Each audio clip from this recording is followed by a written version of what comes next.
You're listening to a Die Hard podcast brought to you by We Are Cavan. Check out patreon.com/We Are Cavan for more exclusive content.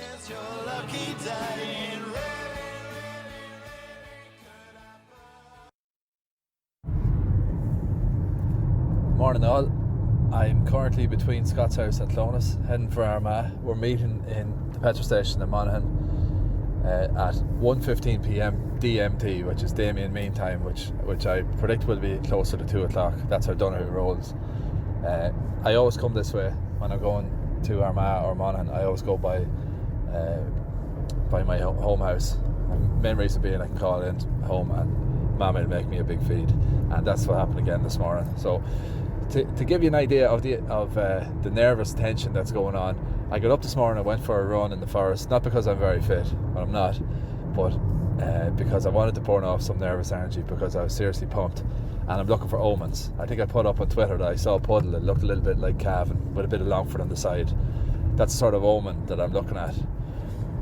Everywhere you look, you're seeing omens. I got a text this morning from someone reminding me that today is the anniversary of John Joe Riley's passing in 1952. The book, The Gallant John Joe by George Cartwright, is out this week. These are the sort of little omens that you look for on the big day. Last year I was writing about how I saw Hugh Barney O'Donoghue and Philip Smith on the morning of the game, and Mossy Core was another, and convinced me that we were going to win the game. I suppose you look for hope, and you look for some sort of something that will encourage you everywhere you look. So I'm just past the Clonus golf course, the scene of many road ovations by me, and I'll soon be coming into Clonus itself. Oh yeah, to go back to my run, while I was out running, who did I bump into? Only Tom Lynch, the great Tom Lynch, from our Nugent, winner of 4 Ulster Senior Championship medals. He played on the last Cavan team to reach back-to-back Ulster finals in 1969, and Tom is just over the 80 mark. I think he was 80 last year. He got a Hall of Fame award from the Celt, and I took that as a real omen. What is the chances that you would just bump into a man like Tom Lynch on the morning that was in it? So please God that'll work out well. I didn't get a chance to stop and chat to Tom, but he gave me a thumbs up, which I took to mean, hi Paul, how's things? I think we're going to beat Donegal by 5. Talk to you later. So Tom Lynch can say a lot in a thumbs up. I'm just outside Clonus now. Should be stopping here, but fortunately we're going on to Armagh. Another omen. Cavan have a great record in those finals in Armagh, even though we haven't played one there since the 40s. We've been never lost an Ulster final in Armagh, I think, out of 2 or 3 attempts, so that's good. We had a win there last week, so that's good as well. The sun is shining, it's unseasonably warm for November, and I know what you're thinking. Cut the shite and tell us about the fry. The fry was a hell of an effort. We're talking all the usuals: sausages, bit of potato bread. The rash was nice and crispy. The toast, top class, and buttered, which I like, and not too much butter. She put on just the amount of butter that I like. If I had to be picky, and maybe this is being over picky, but in the pursuit of perfection, you have to be like that. I think she sort of used the potato bread as a sort of a dam between the beans and the egg. It was a nice idea. It made sort of a jetty. It was a nice idea, but I want that to be my decision, not hers. So that's being picky, and we won't hold the Cavan footballers to the same standards this afternoon. So hopefully Mickey and Damien are recording as we speak.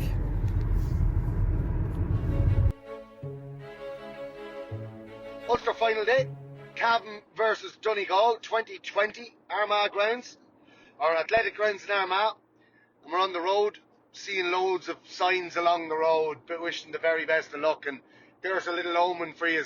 I'm just after passing a Red Hill sign, and sure, we know that Paul Fitzpatrick would have stopped off in the mother's house this morning for the breakfast, and I'm sure he'll be giving us a full update on how that breakfast went. But just interesting to see that sign here as I travel between Butler's Bridge and Clonus, and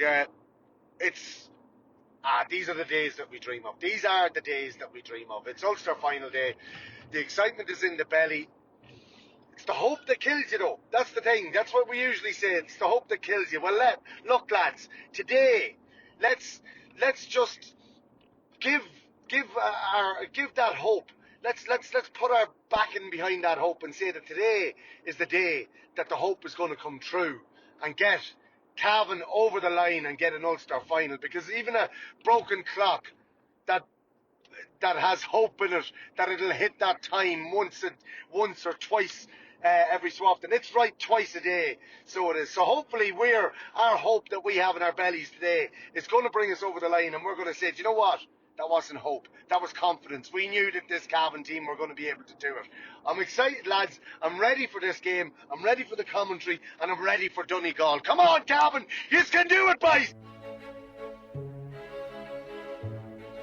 Okay, so I'm just after leaving Cavan town. Believe it or not, folks, throw-in is at 4 o'clock and it's 1:45, and I'm in Butler's Bridge, and I'm looking at all of the flags and the bunting, the sign, hang them out to dry from Johnston Agri Supplies there. Loads of signs and loads of flags on the road, just filling me with more excitement as I make this trip up the road. I see best wishes to the Cavan team from the Butler's Bridge National School team. Butler's Bridge have done a great job. There's flags on every pole, there's bunting across the road, they have their signs out. There's a wee kid out hoping that Mickey Graham stops to pick him up. I see him with a bag of footballs and his Cavan gear. There's great excitement. I'm so full of I don't know, childishness this morning. I'm like a kid on Christmas morning. Beautiful blue skies, and we are the privileged ones to be going up to an Ulster final. I just, every blue flag is putting a smile on my face.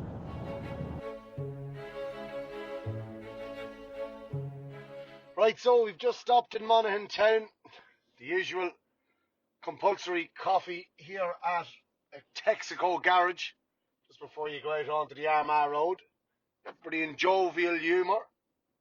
Myself, Paul and Damien just getting the cobwebs off and just getting ready now for making our way on from Monaghan to Armagh for the Ulster final. And I tell you one thing, we were a very relaxed atmosphere in the dressing room, it has to be said.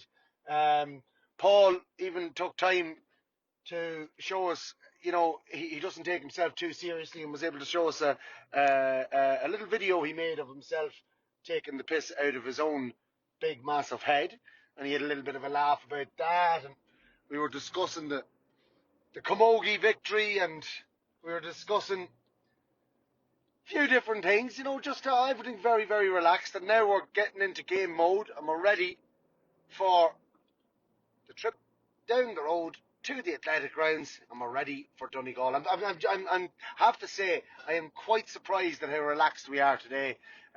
You know, it's a confidence booster. I know that there was nerves. I could feel the nerves from the lads in the belly, but you can't be going into a game like this without feeling the nerves. But there were calm nerves, so there were. The lads a little bit nervous, but as I said, you know, just this nice, quiet atmosphere, a relaxed atmosphere. And as soon as that ball is thrown in and the whistle goes in the middle of the field today, I know we'll be ready. We have this, lads. It's in the bag. I'm going to let you know a little secret. I don't like coffee. I've never liked coffee. People drink coffee all the time, and I just drink it out of politeness or because other people are doing it. So I'm not drinking coffee anymore. I am willing to sacrifice up coffee to the gods. Make this happen today, and I will never drink coffee again. My last cup of coffee has just been had at Monaghan at a petrol station with Mickey and Damien, socially distanced and all that crack. And Brennan landed out of the shop with 3 Boost bars, and he says, "Here, lads, I think we all need this," which is indicative of Brennan's sense of humour. That's what we have to put up with. Someone please rescue us from this terrible meat man. So we're just leaving Monaghan, or I'm just leaving Monaghan, and I'm passing the sign that says 27 kilometres to Armagh. That's a sign. I should be there in about 30 minutes. When I stopped the car, I saw I had a text. It was Fintan Cahill replying to something I texted him earlier. He said maybe. So please God, maybe turns into definitely. I sent him a picture from 97. I was just planning maybe a piece I might write later on, and I wanted them to identify one of the players, and he told me it was Kieran Brady, who I thought it was. But you can see that Fintan has 2 fingers strapped in the picture, and he says, me with 2 broken fingers, that's what men were tough. And in the meantime, I got a text back from one of the Cavan players who I wished good luck to, and he said, today's the day. So you can't say fairer than that. We got out, myself and the other 2 amigos, we stomped around a bit, we had our coffee, we looked for omens, we talked about the game, we talked about what might happen, and we're feeling fresh and limber, and we're available for selection just in case. Look, you never know, something might happen, a few cars might break down and Mickey might be short. If he needs us, we're there. Okay, it's half time. You can hear my voice here, the tension is unbearable and it's very, very cold. It was okay earlier on while the sun was up, it was actually quite warm, but it's got really cold around the time of throw-in, and it's really nippy here. Slight cloud cover. It's 9 points to 7 in favour of Donegal. Cavan got off to a brilliant start, 5-2 up after 10 minutes. Donegal came back into it. A very harsh looking black card. It looked harsh in real time. Just getting texts from people who are watching it at home said it looked like a very harsh black card against Killian Brady. And Donegal took over, but Cavan came back there. They're getting scores hard to come by, and the struggle on kickouts in the middle part of the game. Donegal probably had a 20-minute spell of dominance, but Cavan have only conceded 2 points in the game while they had 15 players. Conor Madden has been brought on 3 times, which is amazing. Connor Smith has had to come off twice as blood sub with a cut lip, but Connor's looking really lively. Connor Smith, that is. Conor Madden did kick a good point as well. It's the big question is, I can hear the BBC people behind us, or the Bannon and Brendan Devaney, and they're talking about will Cavan have the legs in the second half. I'm joined by Mickey Brennan at a social distance here. Mickey, what do you think? I don't know what to think. I'm excited. I'm nervous. I'm fucking shaking, so I am. That's an unbelievable performance. Unbelievable first half by Cavan. 7 of Donegal's scores came when Killian Brady was black-carded in 10-minute spell. But Cavan have dominated the other 25 minutes of this game. Their tackling in the defence has been incredible. Moving the ball into the forward line, brilliant. They're picking out little passes. Niall Madden coming in and off the field for Connor Smith is actually throwing Donegal. They don't know what's happening there, so they don't. Connor Smith and Connor Madden are completely different players. So their full back line is in disarray because they don't know what's happening, whether Connor Smith's going to be on the field or whether Connor Madden is going to be on the field. Trying to get to see if I can see a replay of the tackle on Galligan, Thomas Galligan. We heard. I saw it. Someone beside me here has Now TV going on their iPad. I saw it. It looked like an elbow by McGonigal. It looked like a red card offence. Well, we got news from the studio that it was a close fist straight into the jaw or into the face or the head area. And I saw it from our position. Damien asked me at the time, I says, I think he got hit. I says, Damien, I'm not fully sure, but I think that was a close fist and whatever. Turned out we heard it back then from the studio that it was a close fist and that it was a really, really bad tackle. So if anything, Thomas Callaghan went in and he's back on the field. This Cavan team are G'd up. We're G'd up. It could happen, Could happen, Paul. It could happen. We're not coming on, Mickey, though. I'm ready to. I'm ready to. You did a run this morning. You're tired. I didn't. I saved myself. But I had a fry as well. You had a fry as well. Yeah, I had the Weetabix. So I'm ready. So I am. It's 9-7. We're not getting very much out of the ref, I don't think. But we'll reserve judgment on the referee until the end of the game, and then we can call him all the bollocks under the sun if we don't win the game. Listen, Mickey, thanks. And keep going for second half. Okay, it's the water break now. We're 17.5 minutes into the second half here. Sorry, Susan, I'll tell you after the game. It's 11-10 to Donegal. This is the closest Cavan have been to an Ulster title in 23 years. So Mickey Graham's talking to their players. The players are confident. They're not going away. They're sticking to Donegal. The defence has been absolutely unbelievable. Conor Madden stepped up with a big point there. Donegal man here just said to me, "You're going to catch us." I don't know if we will or not, but it's pretty unbearable here, the tension for anyone invested in this team.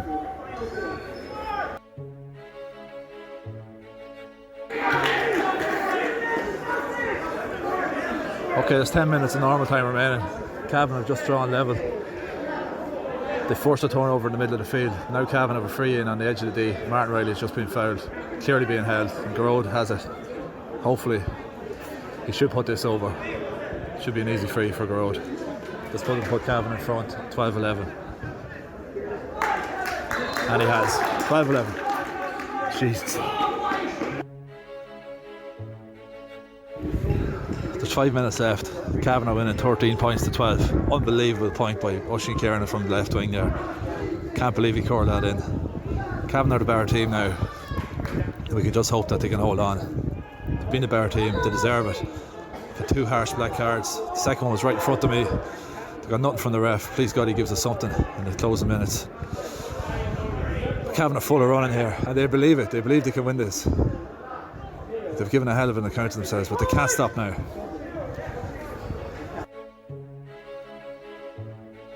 Ray Galligan has the ball here now. He's not letting the bounce over his head back in the tee, but there's no pressure on him. Cavan look the fitter team, full of running. Here's Ray Galligan now to Killian Clark. Oisin Kieran is playing a great game. I don't know what to say. This is unbearable. 4 minutes of normal time left. Cavan at 13-12 up. Going to need another 3 points to win this game because it's going to be a massive push from Donegal now. With the tee something that out. Ray delivers this ball long. Martin Riley's got to grab it. Can he grab it? He's got it. Martin Riley's in. Here's a goal chance. Will he put it over the bar? He goes for goal. It's straight at Pat and he should have put it over the bar. Then again, Jason McLaughlin's trying to go down on McLaughlin, has it? McLaughlin has fed it out. Chance for Cavan. Oh, there seemed to be a push there. Referee says no, it's gone wide. Don't tell me that was the chance.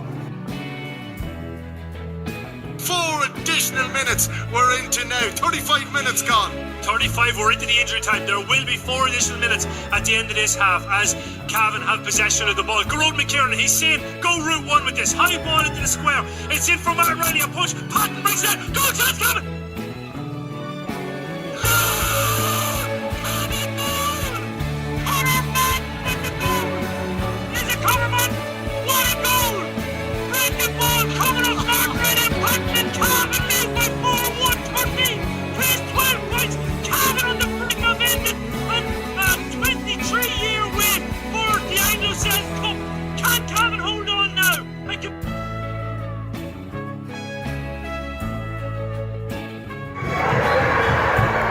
It's over.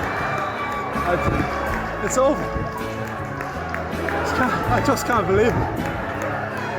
The whistle just went. Turn on my phone to record it.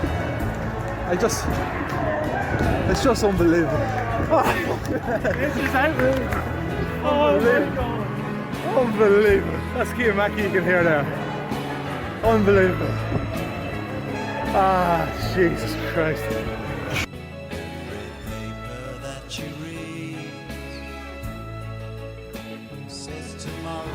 Your lucky day. Well, here's your lucky day. It really, really, really could happen. Yes, it really, really, really could happen. In the days they seem to fall through you, well, just let them go.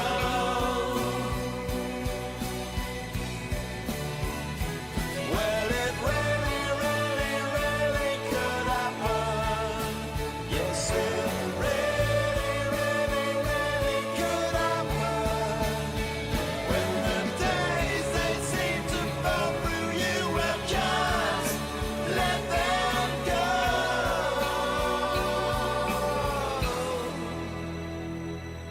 I think what it showed today was that pure heart, determination and the willingness to win every single ball and win all them small battles, and I think it was definitely the most complete performance over 70 minutes I've ever witnessed on a playing field with Cavan.